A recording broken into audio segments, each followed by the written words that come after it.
বর্তমান সবচেয়ে বড় সমস্যা হচ্ছে আমাদের এই যুব সমাজ। এই যুব সমাজকে ধ্বংস করার জন্য, যুব সমাজকে সর্বদাই সর্বযুগে এই যুব সমাজকে আল্লাহ দ্বীন ইসলাম থেকে দূরে সরার জন্য যত ষড়যন্ত্র দরকার শয়তান করে রেখেছে। শয়তানের সমস্ত চক্রান্ত যুবক যেন ধ্বংস হয়ে যায়, কিন্তু আল্লাহ পাকের নিকট যুবকদের মর্যাদা বেশি। যুবক বয়সে যারা আল্লাহর আনুগত্য করবে, যুবক বয়সে যারা আল্লাহর ইবাদত বন্দেগী করে কাটাবে, হাসরের ময়দানে যখন কোনো ছায়া থাকবে না, আল্লাহর আরশের নিচে ছায়া ছাড়া কোনো ছায়া থাকবে না, সেদিন এই যুবকদেরকে আল্লাহ পাক সেখানে স্থান দিবেন। সুবহানাল্লাহ। এখন মুরব্বীরা ভয় পাওয়ার কোনো কারণ নাই, কিন্তু আপনারা এই যুবক বয়স বের করে আসছেন। পৃথিবীতে এই যুবক সবাই হবে। যুবক কি সবাই মুরব্বী হয়ে গেছে? যারা আসে পৃথিবীতে এই যুবক সমাজ একটা কি হবে, এই তাদের জন্য আল্লাহ পাক বলতেছেন এই জিনিসটা। আপনি একটা জিনিস চিন্তা করেন, যুবকদের মর্যাদা কেন বেশি? আপনি একটা ফুল যখন গাছ লাগায়, ফুলের মুকুলটা যখন আসে, তখন এটা বেশি মূল্য থাকে না যখন ফুলটা পরিপূর্ণ ফুটে তখন এটার মূল্য বেশি? সৌন্দর্য, মানুষের চাহিদা। গাছের আম ছোট যখন ছোট থাকে, মুকুল হয় বা ছোট গুণী হয়, তখন এটা হাজার হাজার লক্ষ লক্ষ গুণী থাকে, মানুষের দিকে এটা কি গুরুত্ব না। কিন্তু যখন পরিপূর্ণ হয়, যখন এটা আমরা পরিপূর্ণ হয়, পাকতেছে, তখন এটার মূল্য কি 100, 200, 150 টাকা কেজি।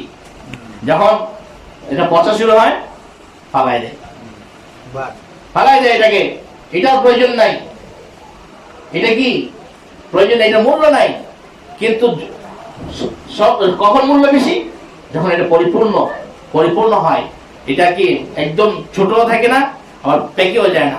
মানুষের জীবনটা হচ্ছে ওইরকম, একটা ছোট মুকুল আসে, আবার এটা আস্তে আস্তে কি হয়, সুন্দর হয়, যুবক হয়, আবার এটা বৃদ্ধ হয়ে আস্তে আস্তে কি হয়ে যায়, কেউ অসুস্থ হয়, কেউ পঙ্গুত্ব বরণ করে, কেউ বৃদ্ধ হয়, কেউ মারা যায়।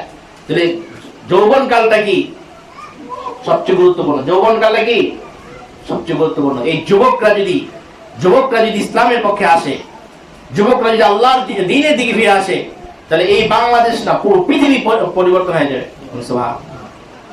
কিন্তু এই যুবকদেরকে ধ্বংস করার জন্য, যুবকদেরকে ইসলাম থেকে দূরে সরাবার জন্য বিভিন্ন পায়দার চক্রান্ত শয়তান করে রেখেছে। আমরা আমাদের মোবাইল ফেসবুক খুললেই দেখতে পাই আজকে এমকি মৃত্যু সংবাদ, কালকে এমকি মৃত্যু সংবাদ, কিন্তু তারপর আমরা মোবাইল ইন্টারনেটে হারাম জিনিস নিয়ে ব্যস্ত থাকি, অযথা সময়গুলো নষ্ট করার জন্য মোবাইল নিয়ে ব্যস্ত থাকি।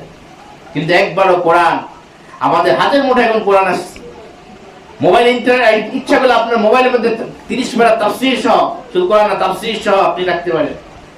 হাদিসের কিতাব আগে আলেম যারা হয়েছে, হাদিসের কিতাব কাঁধে বইতে তারা কি করছে, তারপর লেখাপড়া করা লাগছে। এখন ইচ্ছা করলে আপনি ঘরে বসে একটা মোবাইলের মাধ্যমে সিয়াসিত্তার সমস্ত হাদিস, 6টা প্রসিদ্ধ কিতাব, আরো অসংখ্য হাদিস আপনার ঘরে রাখতে পারেন, মাসলা মাসের বিভিন্ন জিনিস রাখতে পারেন। কিন্তু সত্য জানার পরেও যদি আমরা কি করি, মুখ ফিরাই নেই। আল্লাহ পাক বলছেন যে এই কিয়ামত ঘটবে, এর আগে আমার কিয়ামত, মৃত্যু আসবে, আমার মৃত্যুটা আমার জন্য কিয়ামত হয়ে যাবে। আমি আফসোস করব, আমি বলতে থাকবো, আল্লাহ আমি যে দুনিয়ায় ভালো কাজ করতাম, এই কিয়ামত আমাদের সামনে কি আসবে, আমাদের জন্য আসবে, অন্যের জন্য না আসলো আমার জন্য আসবে। আর বড় মহাপ্রলয় যেটা, কিয়ামত যেটা, এটা তো ঘটবেই।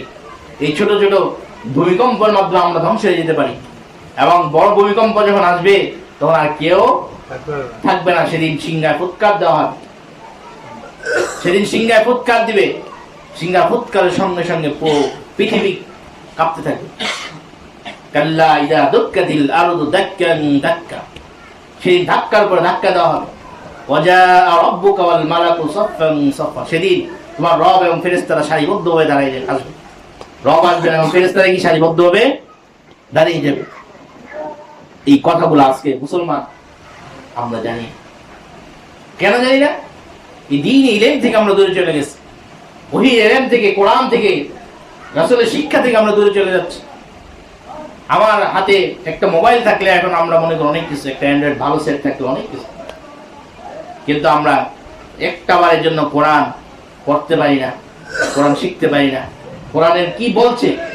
আমি বেশি কথা বলি না, শুধু একটা কথাই আপনাদের উদাহরণ দ্বারা বুঝাইতে চাই যে সূরা ফাতিহা যে বারবার বলছে আল্লাহ আপনি বিচার দিবসের মালিক, মালিক ইয়াউমিদ্দিন। নামাজে কিন্তু পড়ি না এটা, আল্লাহ আপনি বিচার দিবসের মালিক, বারবার বলতেছি। এই শিক্ষাটা আমাদের ভিতর নাই, এই শিক্ষাটা কি আমাদের ভিতর নাই?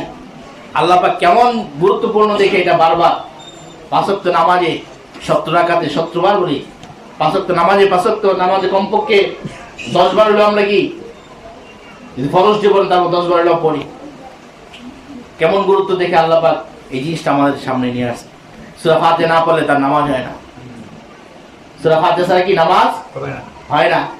এই 7টা আয়াত সাবুল মাসানি, 7টা আয়াতের গুরুত্ব অনেক বেশি। এটা শিক্ষা, পুরো কোরআনের শিক্ষাটা সামর্ম এই সূরা ফাতিহার মধ্যে।